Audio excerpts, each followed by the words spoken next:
Aí, ó. Vamos lá? Acho que vai dar certo. Senhor, obrigado por essa noite, por esse nosso bate-papo. Nos dirige, nos ajuda e que seja bênção para nós todos, Pai. Oramos agradecidos em nome de Jesus. Amém. Pois bem, a gente está nas terças de estudos. O livro é esse aí, O Ego Transformado, do Tim Keller. E hoje, se tudo der certo, a gente descobre como é que alcança essa liberdade do autoesquecimento. Nós vamos falar hoje esse último bate-papo sobre a nossa identidade cristã. E para isso, ou antes disso, a gente vai começar fazendo uma ligeira revisão. Apesar de que em nas outras aulas, todas as outras 3 aulas, a gente sempre vem se repetindo, né? Mas vamos lá, vamos ver o que acontece. Esse é o ego humano, inflado e vazio, como diz o Tim Keller. Vazio, dolorido, atarefado, frágil e insaciável. Então, é assim que o Tim Keller descreve a gente. Vamos lá. Aí o ego humano, e está aqui aquilo que nós conversamos a semana passada, e retrasada também, que o ego humano se deixa influenciar pelo que os outros dizem e também se influencia pela imagem que nós mesmos temos a nosso respeito. A proposta do Tim Keller é que na construção da nossa personalidade, a gente consiga não se deixar influenciar pelos outros e nem tampouco por nós mesmos. Essa é a nossa tentativa, né? Mas vamos lá. Revisando ainda, todos os dias nós nos colocamos sob julgamento. E esse julgamento é o julgamento dos outros e o julgamento nosso mesmo, né? E a nossa identidade acaba sempre voltando ao banco dos réus, ao tribunal. E todo dia o nosso ego quer saber qual foi o veredito. Se a gente lembrar um pouquinho da Madonna, que ela sempre tinha que provar alguma coisa, mas no outro dia ela já estava de novo no banco dos réus, porque ela se sentia medíocre, e esse veredito sempre acaba por nos destruir, né? Então, continuando a revisão, o que Paulo vai dizer é que ele não se importa com o julgamento das pessoas. Paulo também não se importa com o seu próprio julgamento. Para ele, o julgamento já foi encerrado. É isso que se passa na cabeça de Paulo. É que Paulo deixou o tribunal, levantou-se do banco dos réus com um veredito que é definitivo. É assim que Paulo se entende, obviamente, nessa interpretação do livro, né? O que Paulo vai dizer é que é o Senhor quem me julga, e para ele a opinião de Deus é a única opinião que interessa. A gente falou sobre isso todos esses dias. E agora fica a pergunta de hoje.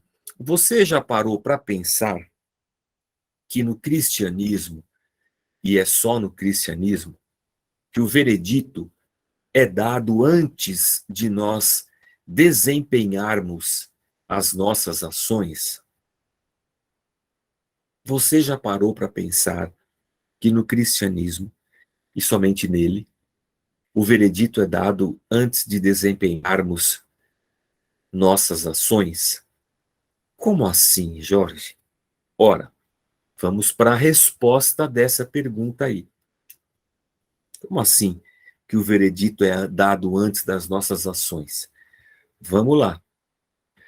Portanto, Romanos capítulo 8, versículo 1. Agora, quando? Agora. Já não há condenação alguma para os que estão em Cristo Jesus. Para Paulo, o veredito já foi anunciado. E qual é o veredito que Paulo está dizendo para a gente?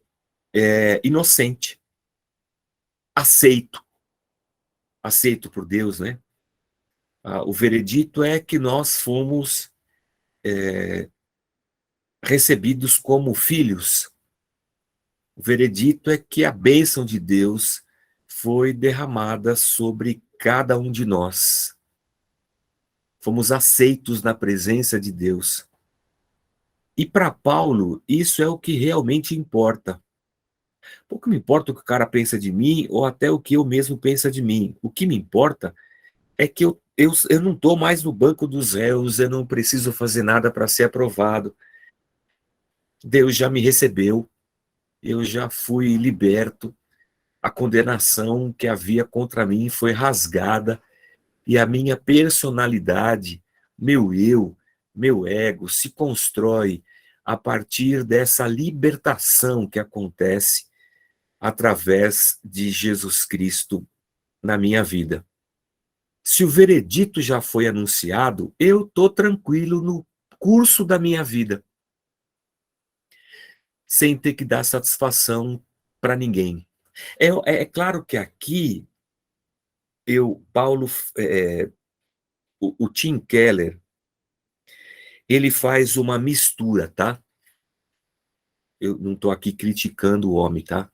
Eu só estou dizendo que ele mistura a questão do ego e da personalidade com a questão da condenação pelo pecado e da salvação em Cristo Jesus. E ao misturar esses dois assuntos distintos, é que ele propõe para a gente que o fato de Cristo nos ter perdoado da nossa cédula de dívida, como ele diz aos Colossenses, ter sido rasgada, é nessa afirmação que o Tim Keller vai dizer que é a partir dela, né, que a gente pode construir o nosso ego, a nossa personalidade, nosso eu, de uma maneira livre, né, liberta, sem a necessidade da aprovação de A ou de B, porque diante de Deus eu já sou amado, reconhecido, aceito. Acho que esse é o ponto, né? Vamos dar mais um passo? Antes de falar disso aqui, deixa eu pensar, vou voltar aqui, ó. Você já parou para pensar que no cristianismo, e somente nele, o veredito é dado antes de desempenharmos nossas ações? Bom, vamos pensar aqui. No cristianismo, o veredito de aceito ou inocente vem antes das minhas ações. E esse veredito aconteceu há 2000 anos atrás na cruz. Em Cristo já não há condenação. Meu veredito em Cristo é inocente. Então vamos olhar para uma religião budista, por exemplo. Está aqui na nossa tela. O budismo não é nem uma religião, né? Propriamente dito assim. O budismo é uma filosofia de vida. Mas dentro dessa filosofia de vida do budismo, ele acaba, eu não sei, é o espiritismo que acho que vai copiar o budismo, porque o budismo é mais antigo, com respeito à reencarnação, né? O budista acredita que você vai reencarnar. E dependendo da vida que você teve aqui, se ela foi boa ou não, você vai reencarnar. Porque, na verdade, todo mundo está num caminho de aperfeiçoamento.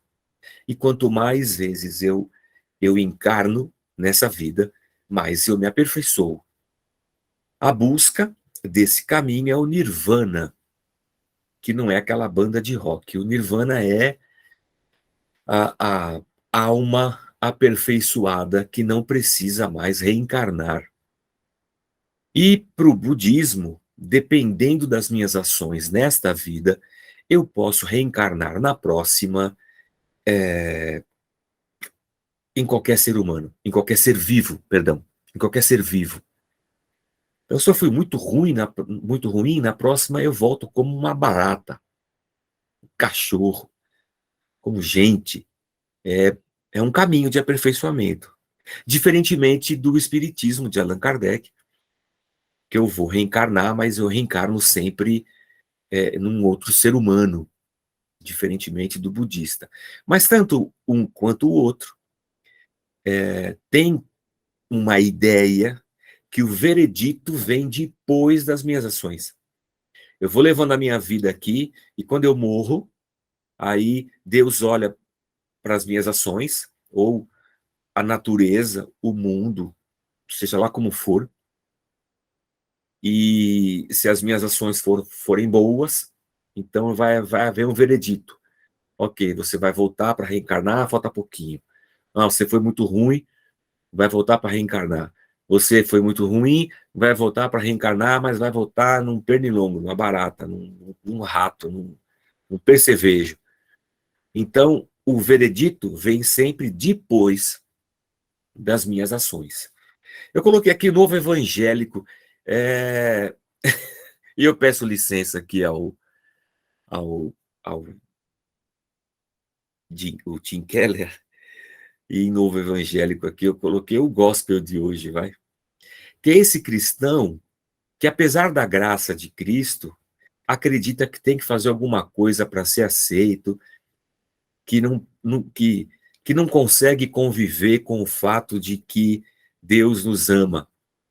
Tem que estar sempre tocando o coração de Deus, fazendo um sacrifício, tem que estar sempre tentando trazer o coração de Deus para perto dele, está tentando sempre puxar a mão de Deus para si.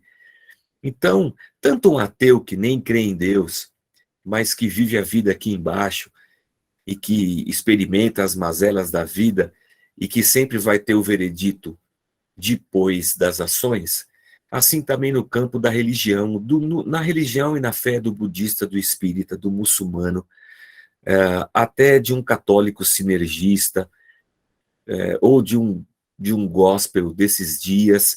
O que acontece nesse mecanismo aqui é o que a gente vai ver aqui, ó. As ações, elas vêm antes do veredito. Então, eu faço as coisas e depois é dito se eu estou certo ou se eu estou errado, e se eu mereço o céu ou não, se eu mereço o purgatório ou não, se eu mereço o inferno ou não, se eu reencarno ou não. O veredito vem sempre depois. No caso do cristianismo, e somente nele, como diz o Tim Keller, o veredito vem antes das ações. O perdão de Cristo veio antes do meu pecado. Isso é um movimento extraordinário. Eu até me lembro aqui, quando a gente começou a Casa da Rocha, uma coisa interessante, né? Quando a gente começou a Casa da Rocha, havia algumas pessoas que elas sempre me questionavam: Jorge, você não pode falar isso aí, que Deus já nos aceitou, que Deus já nos salvou, e que agora a gente vive só no aspecto da gratidão, da santidade como um caminho de gratidão e de amor a Deus, porque isso vai levar as pessoas a pecarem. Vai levar as pessoas a pecar, porque se a pessoa souber que ela pode pecar, ela vai sair pecando. Porque na cabeça de quem acredita que as ações determinam um veredito, tudo que eu faço nas minhas ações é essa tentativa de ter um veredito positivo, de ser inocentado. Então eu tenho que estar sempre fazendo alguma coisa. Se eu prego que já foi dado o veredito, e o veredito é o de perdão, a pessoa dizia assim para mim: você vai deixar o pessoal sem vergonha. E eu perguntava assim para o povo: mas escuta, vou pensar aqui em mim e em você que está assistindo aqui, deixa eu ver se eu estou me fazendo entender. Não é que eu não peco porque eu quero ir para o céu. Vou usar um negócio bem simples assim, bem chulo, né? Eu não estou tendo uma vida de santidade, de evitar o pecado, achando que isso vai produzir salvação para mim. Eu já estou salvo por Cristo. Eu já fui salvo mediante a fé e por obra da, da entrega e da graça de Deus manifesta em Cristo na cruz. Já estou salvo. Então, não é que eu vou deixar de pecar para ser salvo. Eu deixo de pecar porque eu fui salvo. É porque eu fui salvo, porque o Espírito Santo de Deus habita em mim, que eu vou viver uma vida de santidade. E aí a pessoa diz assim, mas se você falar isso, o cara já sabe que está salvo, aí vai querer pecar. E a pergunta que eu faço para você é, se a pessoa quer continuar pecando, é porque ela não foi salva. Eu não quero continuar pecando porque o Espírito Santo de Deus habita em mim e ele me convence do pecado, ele me incomoda. É o Espírito Santo que revela dentro de mim essas coisas, né? E eu não quero permanecer nessa vida, entendendo o que Deus já fez por mim e tendo sido salvo por Deus, tendo sido regenerado, tendo nascido de novo. Então, eu não quero pecar. Então, você percebe que no ambiente religioso, as ações determinam o veredito. No ambiente da graça de Cristo, o veredito já foi dado antes das nossas ações.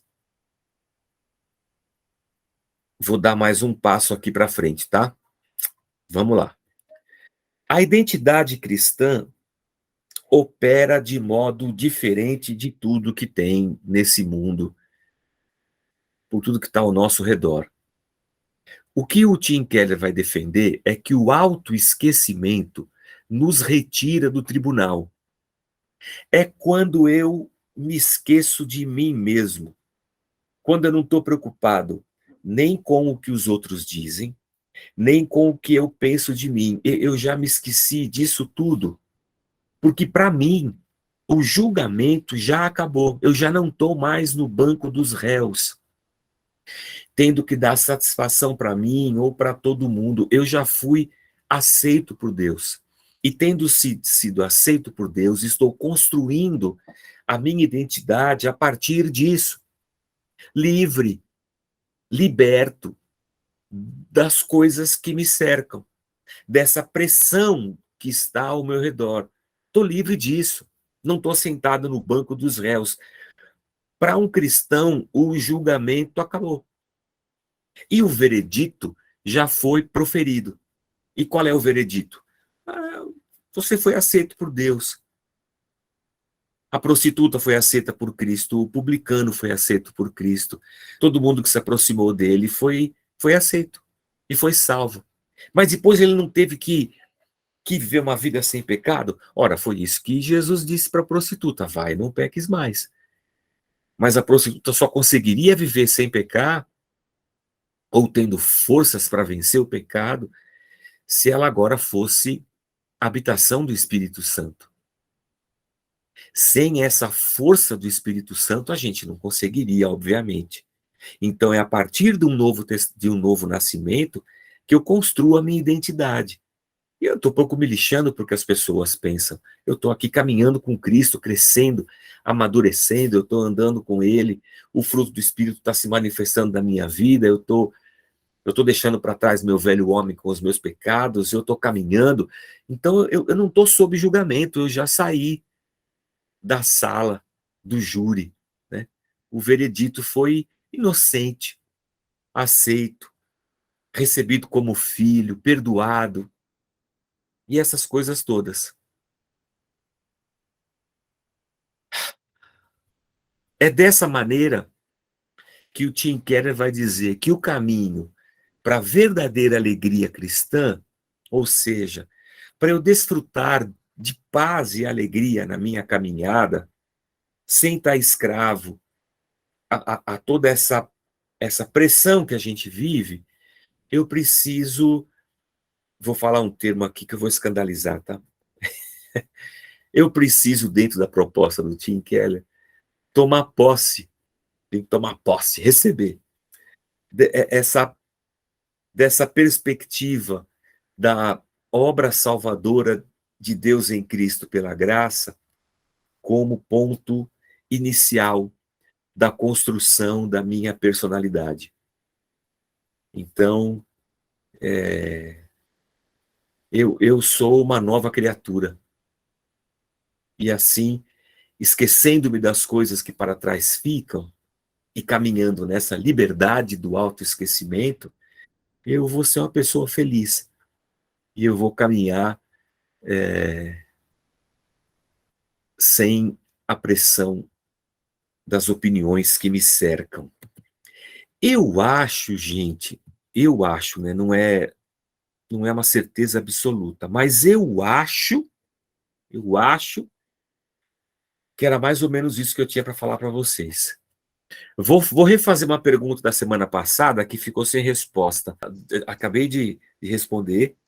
Eu acho que é na metáfora ou no entroncamento que o Tim Keller faz, trazendo a ideia da salvação pela graça para dentro da minha psique, para a construção da minha personalidade a partir da graça de Deus e não da necessidade de eu ter que conquistar as coisas ou a partir das minhas ações.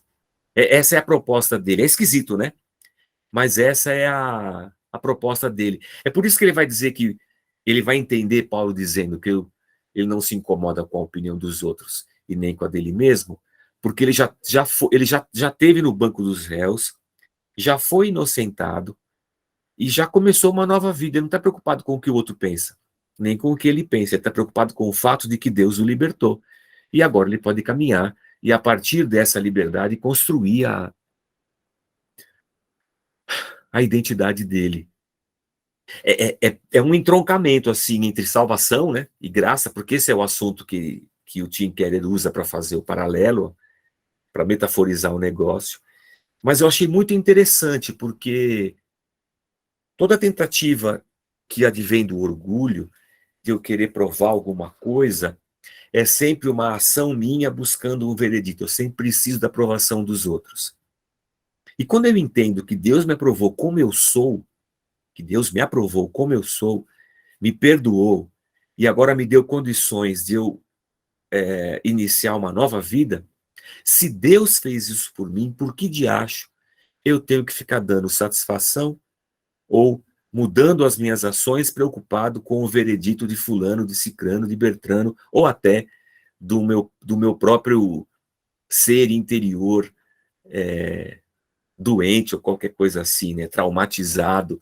Ele usa e parte desse princípio. É nesse autoesquecimento, eu até enfiei aqui, no esquecendo-me das coisas que para trás ficam.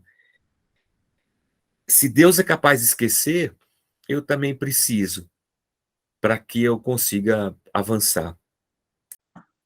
Tem a ver quando eu sou uma pessoa orgulhosa, jactanciosa, que acho que posso tudo. E aí eu acabo trazendo para mim além daquilo que eu posso suportar. Isso é uma coisa. Então, faria sentido com a sua pergunta, com a sua colocação.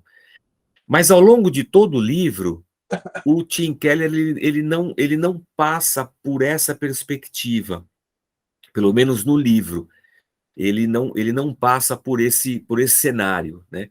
Mas esse é um cenário que não se passa no livro, mas que se passa na vida da gente. Uhum. E eu acho que um outro caminho não é o de eu me sentir orgulhoso, jactancioso e achar que eu sou melhor e pegar tudo para mim, mas pode ser uma sensação de querer ajudar, de uma misericórdia excessiva, Sim. de não poder ver a pessoa sofrendo, então eu quero fazer alguma coisa, que não tem a ver com o orgulho, mas que eu acabo puxando muita coisa para mim e que não tem nada a ver com o livro. Os dois casos eu não vou conseguir dar conta, porque a gente não consegue resolver problemas de todo mundo, né? Então só funcionaria, apesar de não estar no livro, só funcionaria, eu acho, no caso, se o sentimento do coração que dá origem é o orgulho. Se não for o orgulho, eu acho que não cabe dentro de todo esse pensamento que o Tim Keller faz. É doente, e as coisas me machucam. Para não me machucarem, eu preciso entender que eu não sou o centro, eu preciso eu preciso trilhar o caminho do autoesquecimento, e eu preciso refletir no fato de que, se a opinião de Deus é a que me importa, nem a do outro, nem a minha, Deus já me absolveu, já me aceitou. Seja eu gordo, magro, seja eu muito inteligente ou não, seja eu muito esperto ou não, seja eu o que for, não importa. Deus já me aceitou, então eu estou de boa. Aí eu falo assim, eu estou pouco me lixando, por isso que os caras estão falando, ou para qualquer julgamento a respeito da minha pessoa. Rapaz, eu estou aqui fazendo o que eu posso fazer para poder servir a Deus. Foi Deus que me escolheu, né? Se Deus me escolheu e me colocou onde eu estou, não é porque eu sou melhor ou pior do que ninguém. Cada um tem a sua parte, cada um tem o seu papel, cada um tem o seu dom. Eu acho que o autoesquecimento é essa capacidade de você. Eu não sou o centro do mundo, o mundo não gira ao meu redor, eu estou aqui fazendo aquilo que Deus proporcionou para eu fazer. E o que eu vou dizer uma coisa que está fora do livro aqui, tá? Mas essa meleca do evangelho desses dias, do gospel e do coach e do diabo a quatro, em que tudo que eu tenho que fazer com excelência, e eu tenho que fazer o melhor, e eu tenho que ter sucesso, e eu tenho que não sei o quê, isso impõe sobre nós a necessidade de uma comparação, né? Mais excelente em relação a quê? Melhor em relação a quem? E isso dentro da proposta do Tim Keller, isso é um negócio que vai nos botar sempre para baixo. Vai sempre nos colocar dentro de uma comparação. Isso é um ego doente. Puro ego inflado. Puro ego inflado. Que foge dos padrões bíblicos lá do primeiro século, né? De uma vida de servo, de servir a comunidade, de servir uns aos outros, de se reconhecer pecador e de ter a graça de Deus sobre si, de viver na dependência do Espírito, e que não sou eu, mas é Deus agindo. Então, você pode falar o que for de mim, Deus está fazendo a obra dele, está usando eu, beleza. Eu já nem lembrava que era eu que estava fazendo, o que eu não estou nem preocupado se eu sou bom ou se eu sou ruim, estou preocupado que eu estou aqui e estou fazendo. E Deus é bom e o diabo é ruim, obviamente. A gente é essa meleca aí, né? A gente é essa mistura toda, né? O exercício é o exercício que a Flávia propôs aí, né? Eu me esquecer, nem mais nem menos, eu esqueci. Então, alguém falava, você é gordo. Não, esqueci. Não sei, nem sei mais. Faz tempo que eu não olho no espelho. Você não sei o que. Nem sei mais. Isso aí já passou, nem sei mais, viu? Desde que Jesus me perdoou e me tirou do banco dos réus, eu já estou fora, não tem acusação mais que me pegue. Já estou de boa aqui. É uma caminhada que eu vou dizer para vocês que não é fácil, mas que a gente precisa, acho que, reconhecê-las e caminhar diariamente assim, na tentativa de vencer essas características do nosso ego e a gente conseguir andar para frente, né? A teologia católica, e isso vem desde que catolicismo não era só catolicismo, era cristão, né? Era a cristandade, era o cristianismo.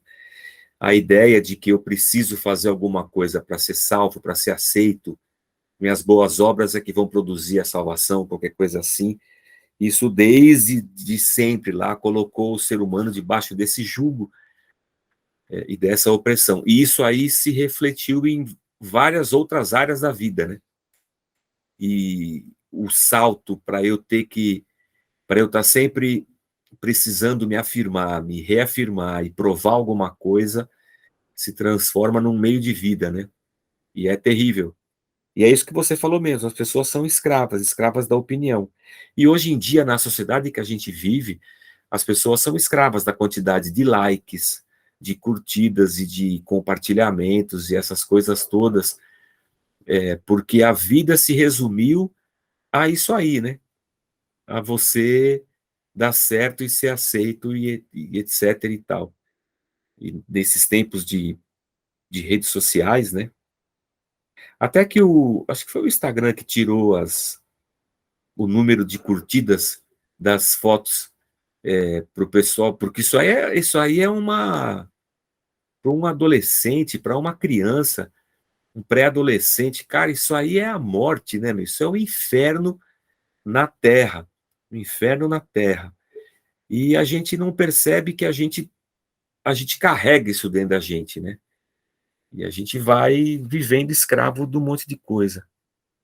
Então, acho que o autoesquecimento é uma boa dica do Tim Keller para nós. A gente pensar, refletir e buscar isso aí para a gente. Mas é isso, meus amados irmãos. Espero ter ajudado. Eu recomendo a leitura, porque o livrinho é bacana e fácil de ler. Facinho, facinho, facinho de ler. Vai sentar aqui, levantar ali e já está ali.